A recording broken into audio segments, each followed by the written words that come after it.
Hello, hi, audiences. This is the second episode of our Culture Club for the season where we talk about questions around evolving role of managers, right? So today we have Manoj Sharma from Aarti Industries, and also we have our good old Ketan, where he's hosting the episode. So before we start the episode, I just want to give a quick introduction about Culture Monkey, where I can about Culture Monkey. There's always this story that I talk about so that it's easier for the audiences to understand.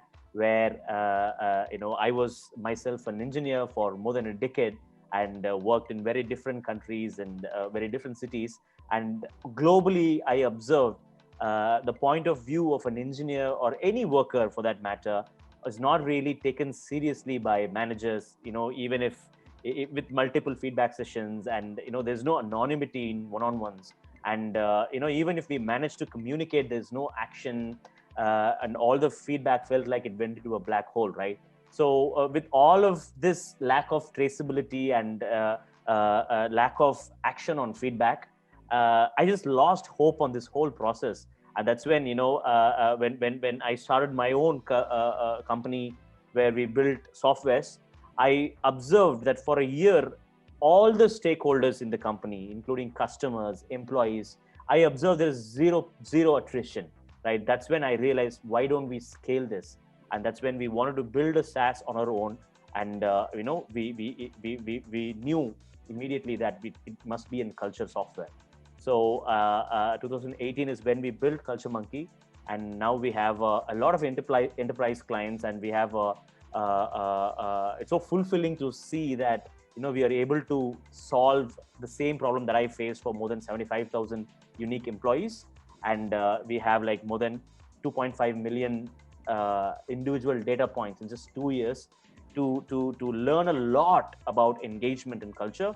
And with all this data, we realize that the managers have a very important role to play in engagement and culture, and they are the ones who are personalizing engagement for you and for the team, right? So therefore, we have this season focusing on the evolving role of managers. And while we have built all of this, we realized that we are highly technical, and we needed that support from a people leader. And that's why we have always had Ketan, who is supporting us end to end in all of this people sciences and significant role in HR and people concepts, right? So now here we are. So let's start the episode. So yeah, back to you, Ketan. Thank you so much, Senthil. And for our audience, we have a very special guest today, Manoj Kumar Sharma, and I will call him Manoj sir. And you would understand why there is a sir attached to that. Not that I've ever reported to him, but the kind of mentorship he's provided to me just during a small stint, and I'll talk about that, made me attach that to his name. Manoj sir is the joint president and CHRO at Aarti Industries. He's worked with brands like Grasim and Hindalco, which were a part of Aditya Birla Group. That's where I interacted with him. If I remember, he spent about close to 20 years with these two companies combined. Then he moved to Vedanta, and then he moved to Chemaf, and then right now with Chemaf. Sorry, is that Chemaf? Human. Okay, and now with Aarti Industries, he brings with him close to about 25 years of experience in human resources across very reputed brands which have national and international presence. He is an alumnus of University of California, Berkeley, and also did his 2 masters from Barkatullah University. I know Manoj sir from Aditya Birla Group days. So this was June 2006. I landed up in Renukut. Hindalco is a flagship manufacturing setup for Aditya Birla Group, and I was hired for real economy. So most likely I was going to get placed, but during my initial stint, I was supposed to get exposure across various companies. So that was my first stint. Landed up in Hindalco, Renukut. Plants are very different, and if you guys have been into a plant, the people that you work with are also do become your social connect. That's the group is usually common.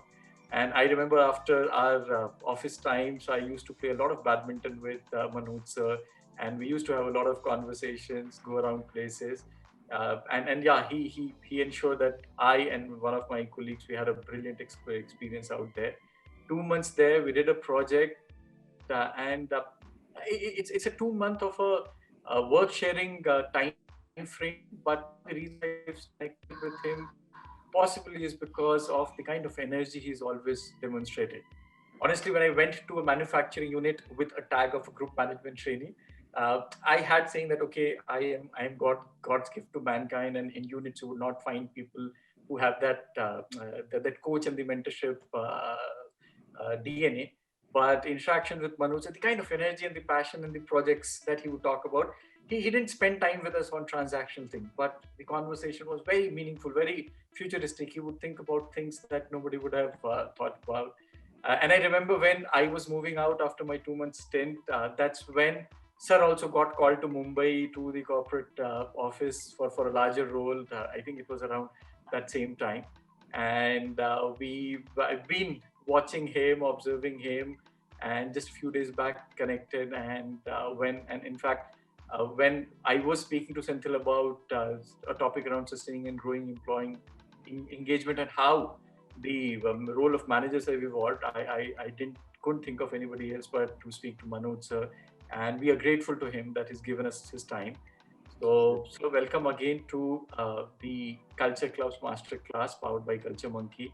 And before we get into the some questions that we have, if you could tell us more about you that I would have missed about your organization, and also broadly about how important do you believe that the role of managers has been in the various organization industries that you have essentially seen? You have made me a little nostalgic. I would say that, having spent 19 years with ABG and which about 12 years in the plant locations at Nagda, Raipur, and Renupur is really, really very close to my heart, and that is where my foundation comes from. That is the formative years for me to be amongst people and really managing the transactions and how seeing things very closely from the experience point of view. And then came the moment in my life when I was asked to report at corporate office. That is the time, since then, life has been really, really a great ride, I would say that, and very encouraging and very fulfilling journey. And I could spend close to 9 years in corporate office, and not only brought success for myself, but a success for a company like Hindalco, which grew from a $4 billion company to a currently close to $20 billion company, and which has a footprint all across. And the job has taken me to various places of Hindalco worldwide, and I had a privilege to interact with the people of all communities.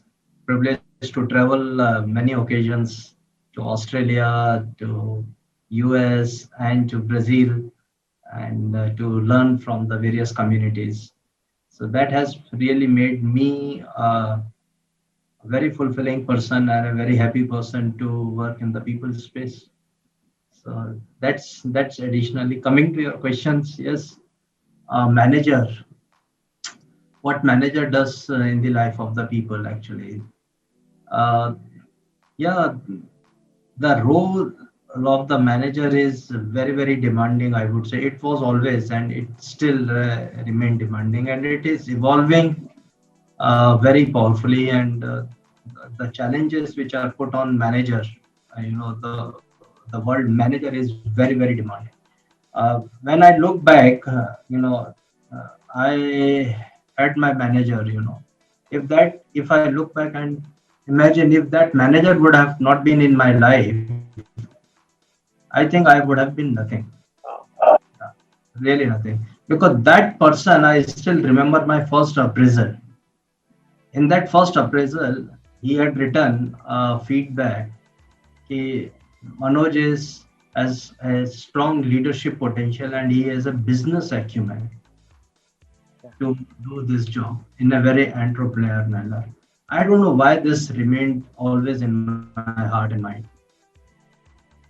And that person, you know, with his experience and expertise, could judge this in my first year of appraisal.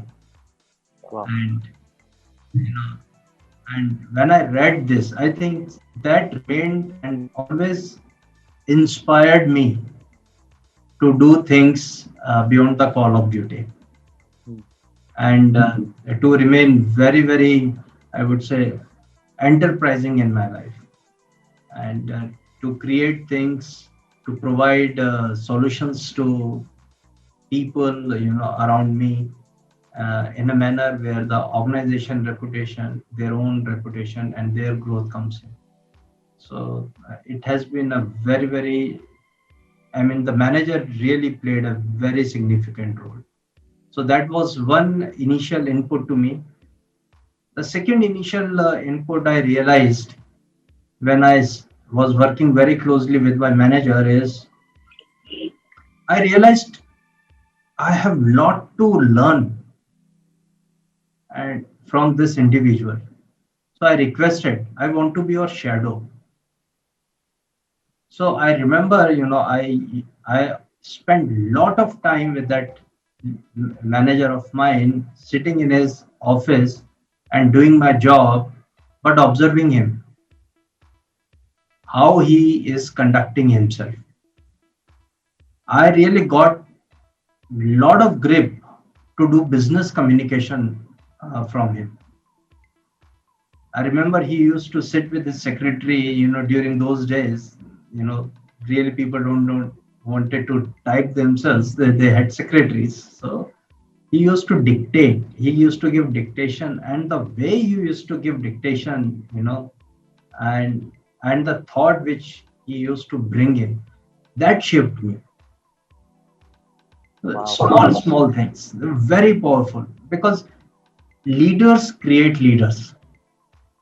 And for creating leaders, you have to be with them. It cannot happen in isolation.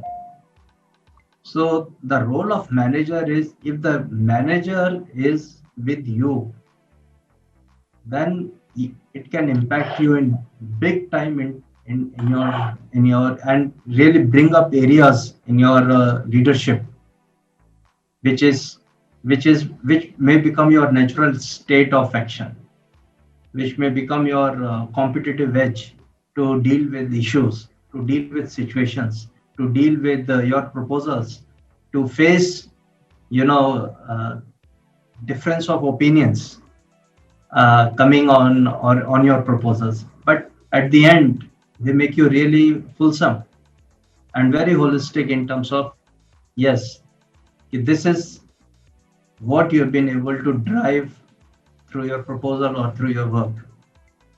And that knowledge, that awareness, that sensitization, that experience comes when you are actually deeply engaged and your manager is deeply engaged with you. So I never heard of engagement during that time in my formative years. Yeah. But now I realize it was nothing but engagement, that psychological connection to really bring the best out of you, or to make the best possible situations in you, is the role fundamentally played by my manager. And yes, I used to call him sir or my boss. That language has changed today. Today it is of different avatar, but that person has immensely contributed. And the relationship I enjoy with that with those individuals. I had about 5 bosses, 6 bosses. Everybody has put in those efforts in me, and whatever I am today is because of my manager and their willingness to contribute to bring change in me. I have been given a brutal feedback, Senthil, Yeah. a brutal feedback in my life. And fortunately for me, those brutal feedback I have taken as my, you know, point of action. Yeah. You know, yeah, a very brutal feedback to the extent like I threw my weight around, while dealing with people. Very brutal feedback. Yes, I had to work on that. And and that brutal feedback can only be given when you share that rapport, when you know that this person is bringing something good out of you, something powerful in you, so that you can be sustainable, you can always be relevant in your life. So the relationship which you share, I still share with those managers of mine, is more like my coach, my mentor, my anchor, and more like my life partners for my success. So that is the power, that is the, uh, I would say, God has given them that authority in the form of a manager, to impact and influence anyone. So manager does play a very powerful role in the lives of people. And most of us, wherever the manager has played a role, and we are successful only because of that. Yeah. A lot of credit goes to them. Yes, at the end, you have to work on yourself. You have to improve your listening. You have to really take those brutal feedback as your action points, rather than getting doomed in your life, or getting to, feeling victimized about it. Yes. Rather than you feel responsible about it, act on it, and move on. Definitely, it's So it's a process which is where the individual definitely need to work, and the managers are there for the guidance and anchoring. Yes. No, great point, because for the brutal feedback, or for a transformation to happen, for anything to be born as new, it takes pain, right? So we need to embrace that. And you talked about your first manager, and for me, it's a clean sweep for me. My first manager, after I quit my job, and I was going to join in another company, but he was so sure, "Oh, you're going to become an entrepreneur, right?" So he assumed that I will not join anywhere, I'll become an entrepreneur. And I inquired that, "Why do you think so?" And he started talking to me about, "Hey, all the skills," and that changed I transformed. I started my first company after my first job. Right? So, and then that's it. Once you are an entrepreneur, right? So there's no escape. So, like you rightly said, right now we have, as a founder, all the things that I'm doing can only be attributed to that person. So I was able to completely relate to all the points you said. Thank you so much. Very powerful. And just to, so sir, there's a concept that you talk about, which is before I get into question, I am sure this is something that the audience would find very valuable. Something about what managers do and how do they differentiate between outflow and work, output and work. Could you give a quick perspective about that? I've always admired that, and I'm sure it's going to add a lot of value to people who are on the other side. See, it's always very fundamental and very important question to know exactly what is outcome and what is work.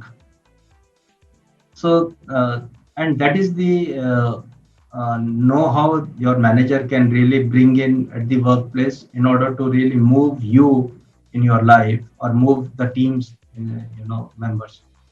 So output is more like creating a purpose.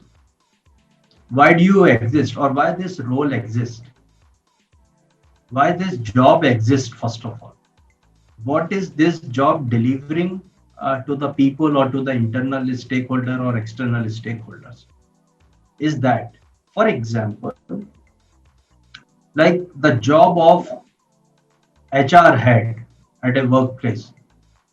One of the fundamental output, or a foundation output, is servicing the basic needs for the people in terms of timeliness of things, or brilliant basic in terms of hire to retire process, all are very transactional and very routine in nature.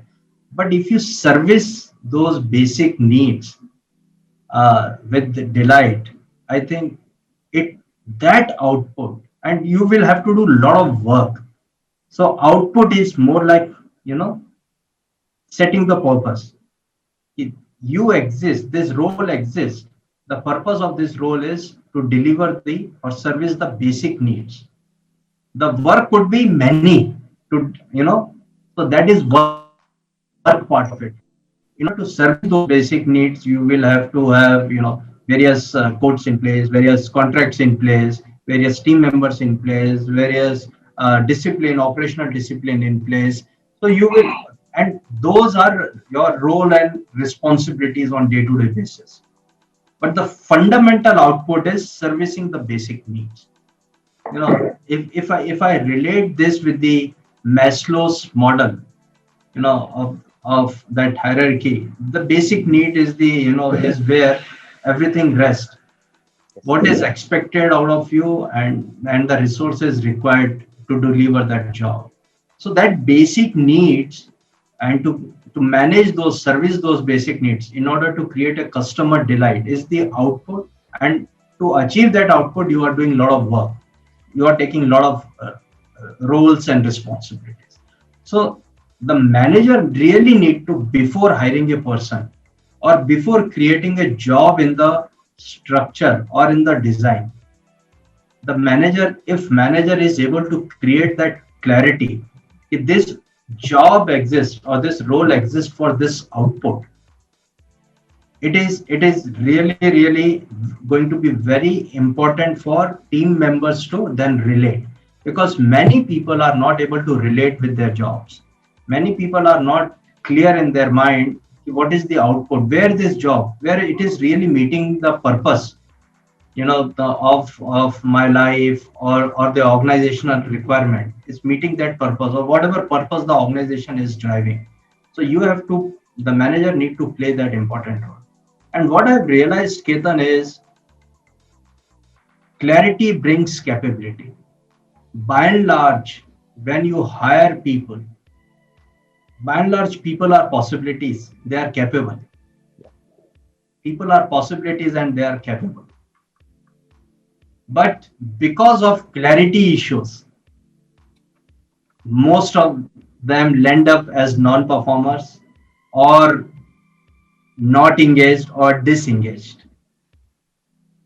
So the clarity in the lives of the people is a very important aspect. And if that is the role of the manager, to bring that clarity, to create that clarity.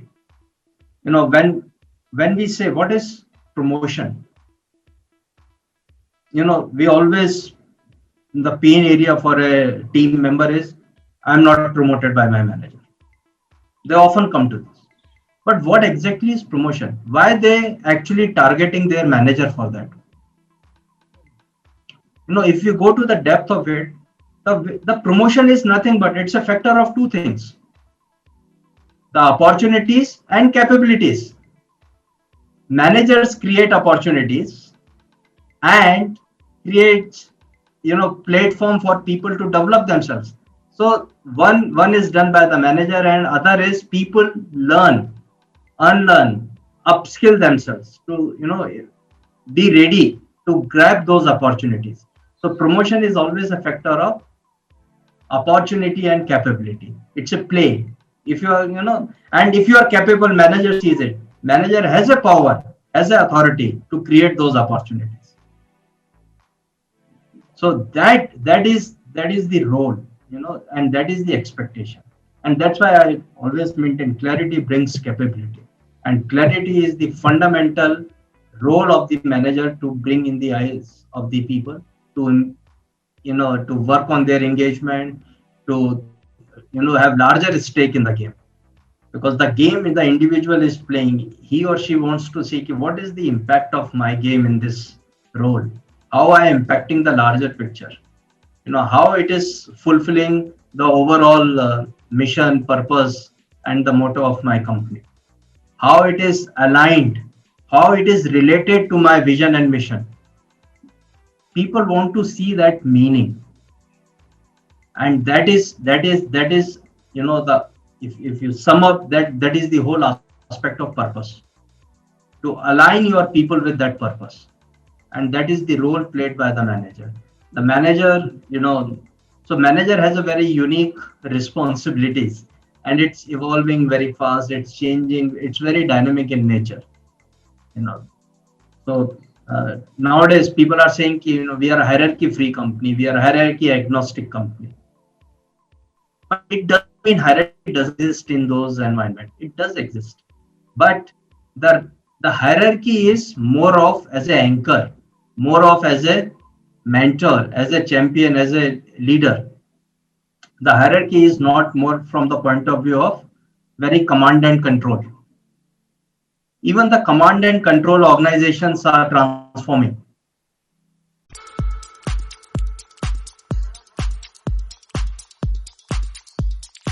So do you think that organizations without manager could be a reality of future, and why or why not? What's your point? I think you were there. I just thought I'll put a question to the context so that.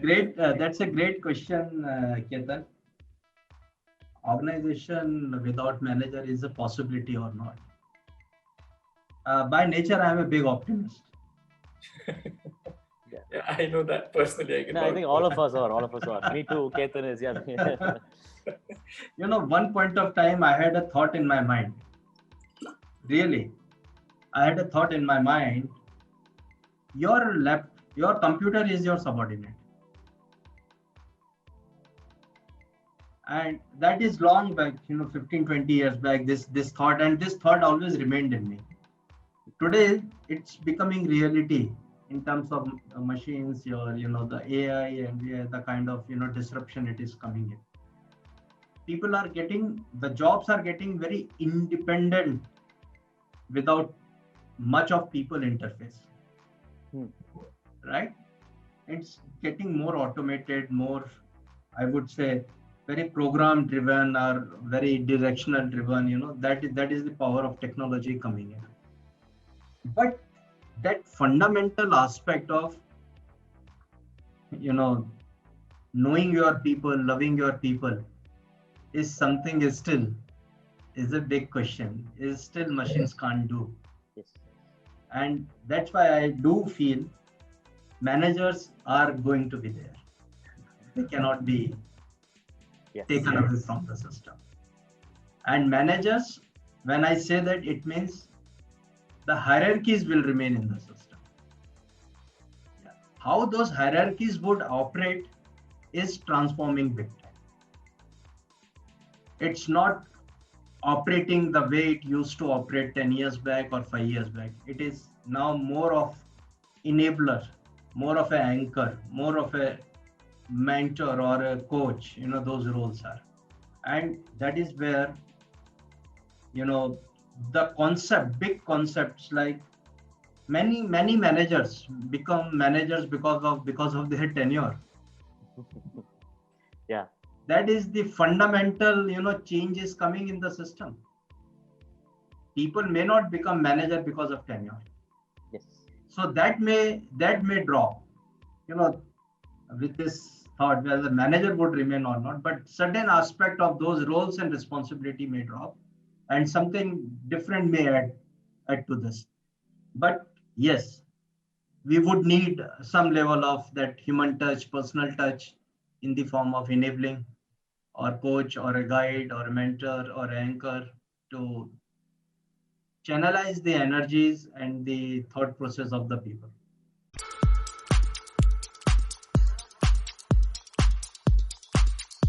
And what's your view, sir? That why has I've heard two parts of the world. One saying that engagement is the headache, or probably something that HR should own, and the one side of the world says that managers have the maximum impact on engagement. Why? What's your point of view? Why do you think the world has still stayed divided? At least my point of view is that managers are the most significant people who create an impact there. What's your experience? Why this stays divided still as a point of view?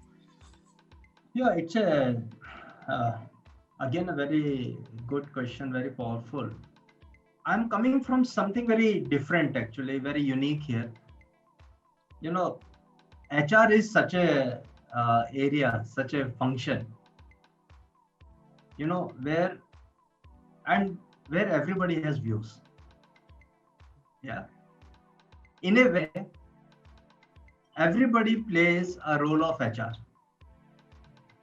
You know, if you throw a question, everybody would have a view on HR. It is the only function where everybody can provide a perspective without knowing the know-how of it. It's very interesting, very challenging from that point of view. Now, if you work in, if you really believe in this, okay, everybody has a view in HR or HR practices, and they feel my view is the best view, right? So that is how the world is operating. That is how the line or the people are operating.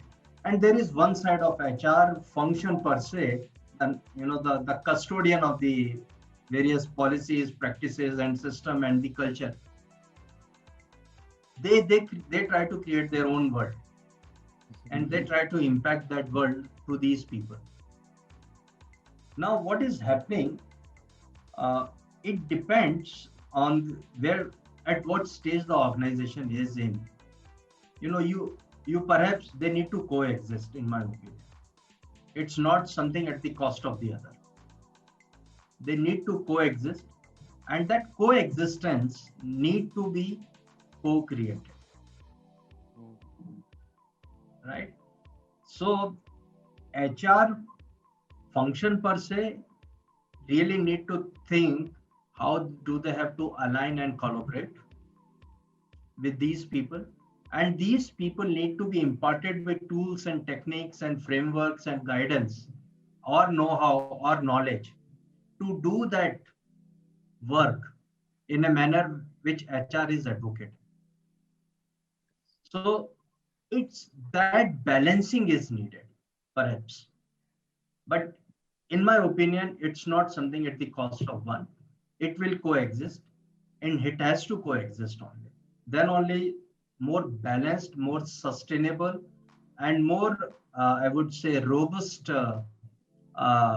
approach or a practices can be created. And if it is like at the cost of one, then I personally feel it is not going to be sustainable.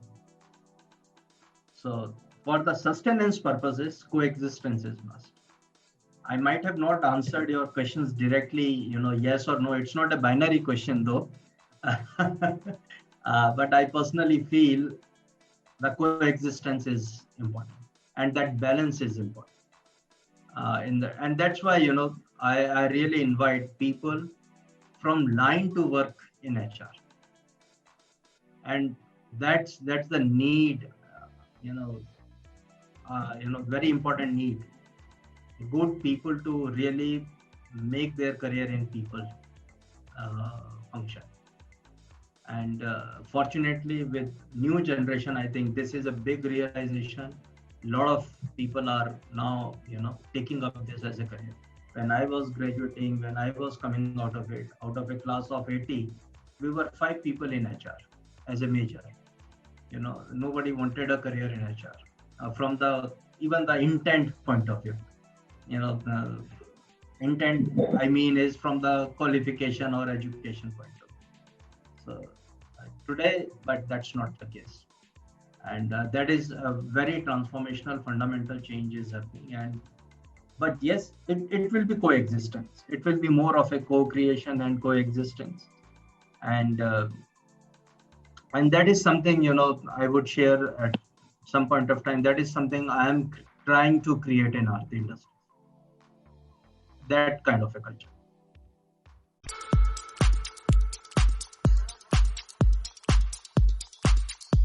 Have you seen with the world, whatever we have gone through the last 1 year, where digital became a way of working, interactions started to happen remotely.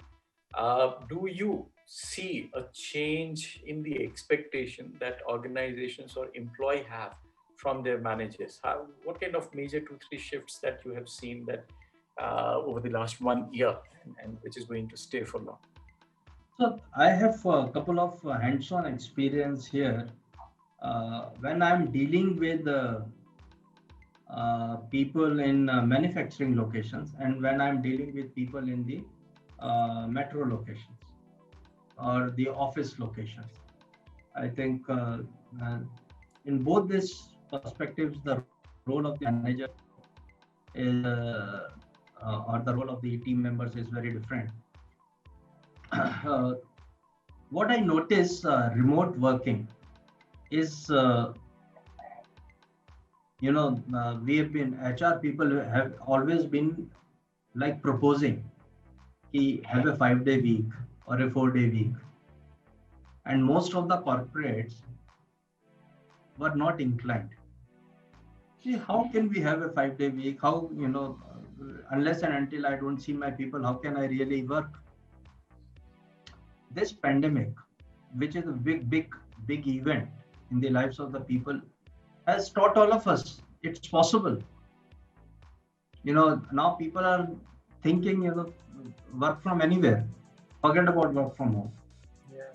So the point here is, I think most of the fundamentals of or such conventional thought process has been disrupted big time.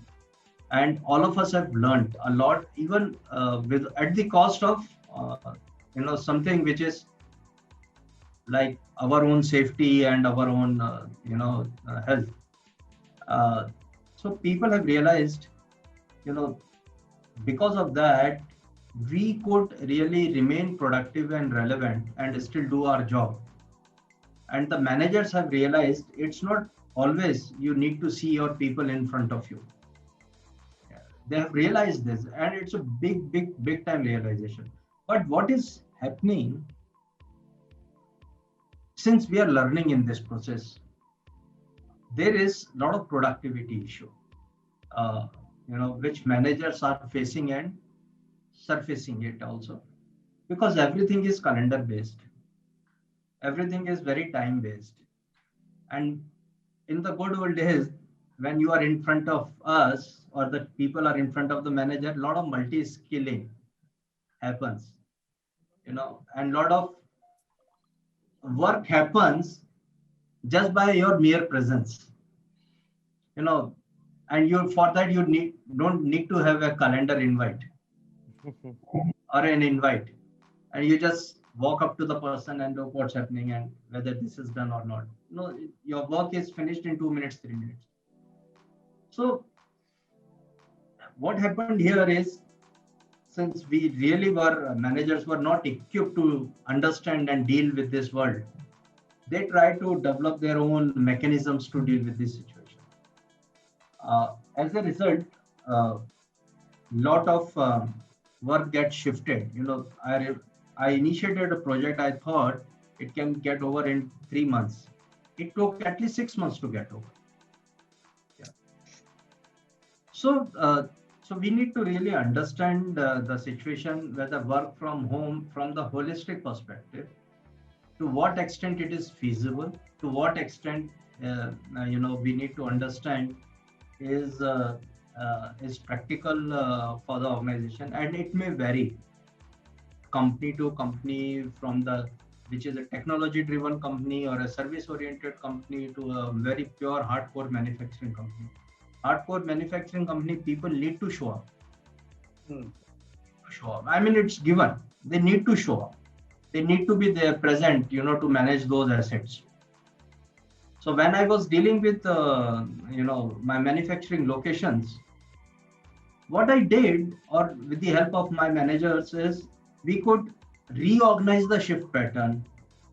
We could do a lot of rostering, which is unheard of in Indian organization. Rostering.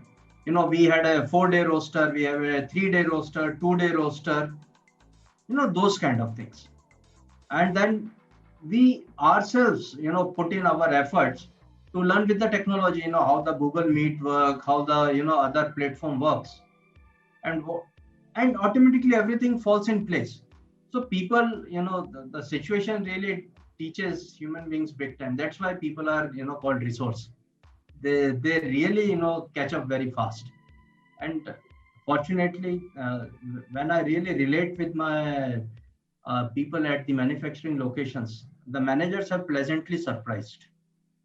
They have they have really been able to come up very fast with this new scenario, and they have helped their people to ensure business continuity.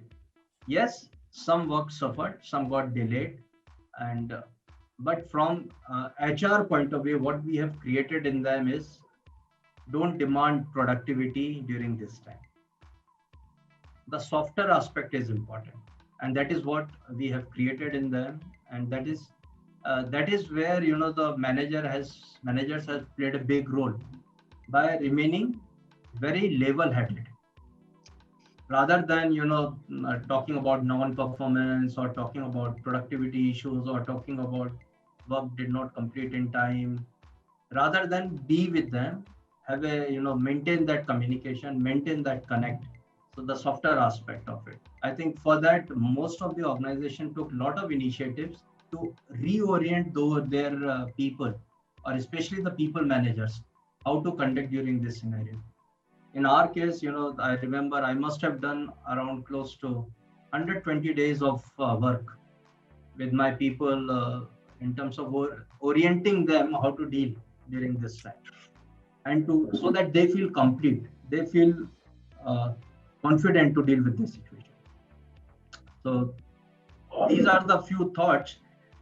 Yes, it's a possibility, Ketan, to work from home is a big possibility in now in our context, especially in India.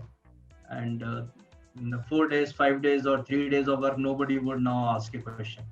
It is going to be a big flexible system. Many companies have given up their offices and office space actually, and they said, okay, you can work now. I mean, I remember some HR heads when they proposed that we want to introduce 5-day week, they faced with tremendous resistance. Their stakeholders. Today, they are very clear. The stakeholders know flexibility is fine as long as people are able to, deliver their job to a reasonable level of performance. So these are the few thoughts from that point of view.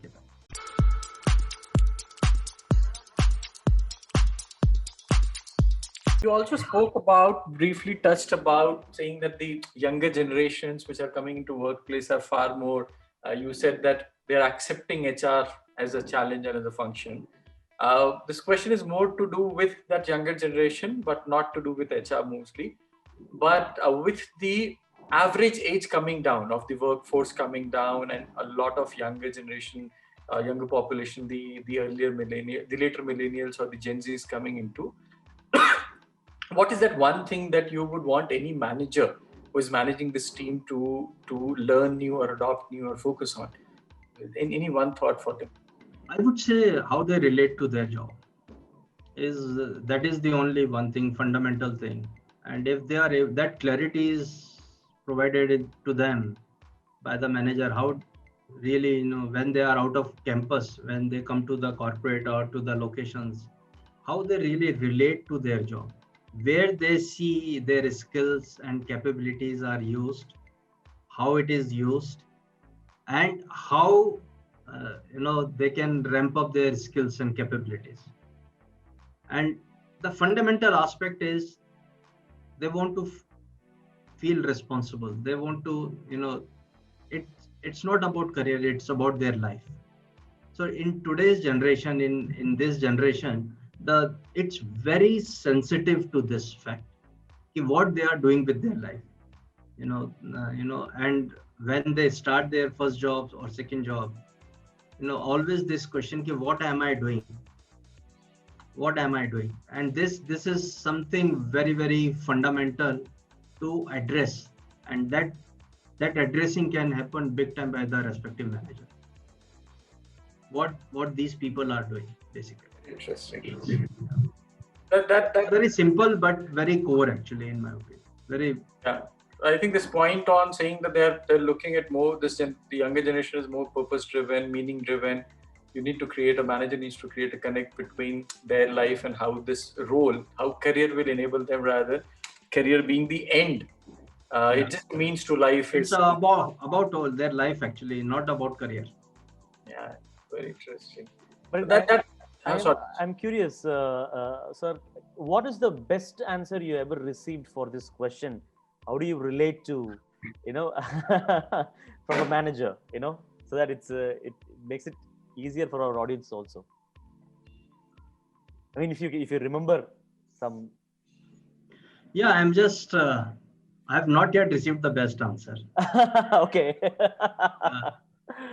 I have really, but it's a pain. It's a pain point, big pain point, in the eyes of the manager and in the eyes of the team members. Right. And I every year interact with not less than 2,000 people.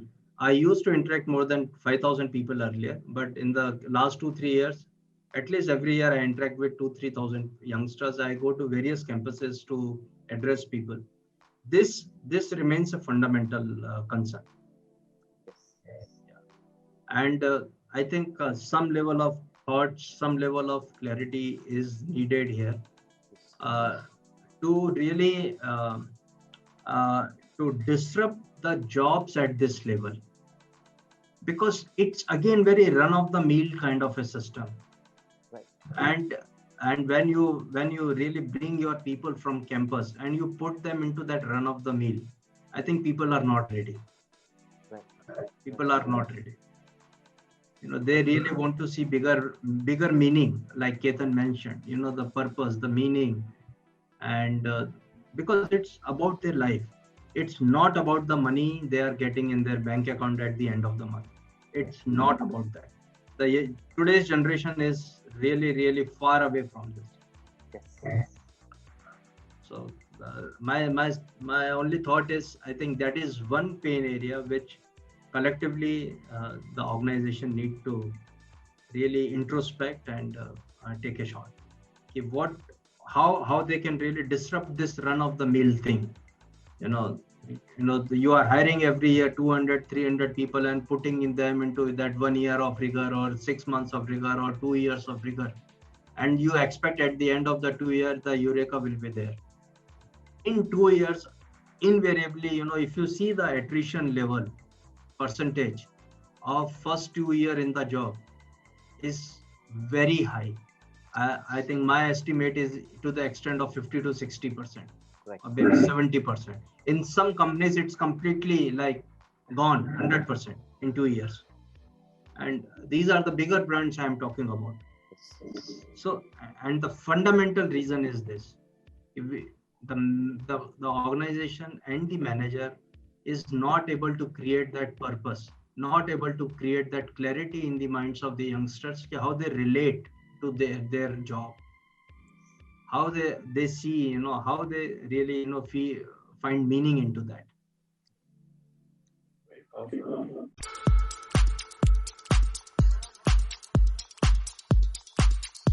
I wish we had an hour or two more with sir, but that brings me to the fifth question. And I'll try to. There's something that we've been trying to solve for and understand, at least at Culture Monkey. Do you think that engagement of future will see a huge shift towards personalization rather than the one-size-fits-all practices that existed for a reason? But do you think technology is going to enable that? Do you think that's the future? What's your point of view there, sir? So I'm a big advocate of something called shelf life. Shelf life. Yeah. Each and every practice has a shelf life. Right. And that shelf life need to be continuously disrupted to remain relevant. What I mean here is, so personalization or customization to the individual needs is something really very important to enhance the shelf life of the practices. Now it is very important how this personalization or customization can be a goal or a common purpose, right? So that depends on the diagnostic of the organization or the leaders of that organization, what diagnostic they do, what data point they use, what observation they have on their people, what are the whole ecosystem is all about, right? Because most of the organization, they initiate best of the practices, but those practices, while executed, the whole objective is something else. It'll end up into. And so instead of X, person is doing Y, basically. So that is where the larger concern is, and that is where I think the role of technology is going to be very, very important, because technology brings reliability and integrity. Yeah. Because do certain things in a certain manner only. Yeah. Rather than it is up for subjectivity and more opinions and views. Very powerful. Yeah. Interesting. We can add that to our description taglines until for very powerful. Yes.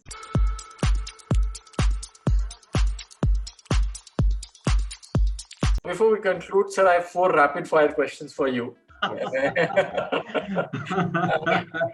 That's the most interesting part of the conversation. So the first one is, if not HR as a profession, what would you have chosen or become? People person. Okay, interesting. Second, is there a professional or personal goal that that you're chasing right now and you would like to talk about and inspire us with? I'm chasing 2 goals. One is a professional goal. Rather than I being called as a CHRO, I have given a declaration to my people, and my declaration is I'm an enabler and a medium for them to realize their vision. So I want to live up to that. That is something, rather than people see me as CHRO. I'm an enabler and a medium for them to realize their vision. So I really want to live up to that. That is one. Number 2 is my personal goal is to contribute my experience in the form of a book, which is something I want to write along with my wife. Brilliant. We would wait for Waiting. that. Yeah, waiting. When it comes to book, one book that had the maximum impact on you and you would definitely prescribe or request or share the name with the audience for them to pick up. I think 2 books I really liked is first, Break All the Rules, and second is First 90 Days. And one thing that you would personally, apart from keep taking away what COVID has definitely not been good for a lot of lives and economy, but something that you would want to thank COVID personally for? Yeah, basically giving some time to myself. During COVID months, last 11 years, I could manage to reduce 18 kgs. Oh. So that is what I would really want to thank COVID. And I could regain my confidence, I could regain my health, and I could come into shape, and I could really energize myself. And I'm ready for the future challenge now. So our badminton match is due when I'm there in Mumbai. Yes. And it's like a lot of good things happen personally to me during COVID days. Could maintain business continuity from the professional front. Could improve the health of my mother. Wow. Could enter into my own new house in Mumbai. Wow. And I could reduce, to a level which I wanted to achieve last 10 years. So I'm in a good shape. Yeah, I can see. We can see it. Always. So thank you so much, sir, for your time, for such a wonderful session. I have my 3-pager note here. Yes. A lot of interesting nuggets and insights for me today. Some are actually making me think. There are a few problems I've been trying to solve for. I could see some fundamental now coming for that. And thank you so much for your time, Senthil. Thank you again for bringing me here and helping me connect to people who've always inspired me. So over to you, Senthil. All right. Thanks a lot. Thanks a lot, sir. Thanks a lot, Ketan. This is an extraordinary episode. I mean, I don't want to say anything new and deviate the audiences from all the points that Manoj sir has mentioned. So yeah, soon, sir. After we have a lot to catch up. I'll offline. I'll book more meetings with you and get inspired just like how Ketan is, right? So I think thanks a lot for both of you gentlemen for your time.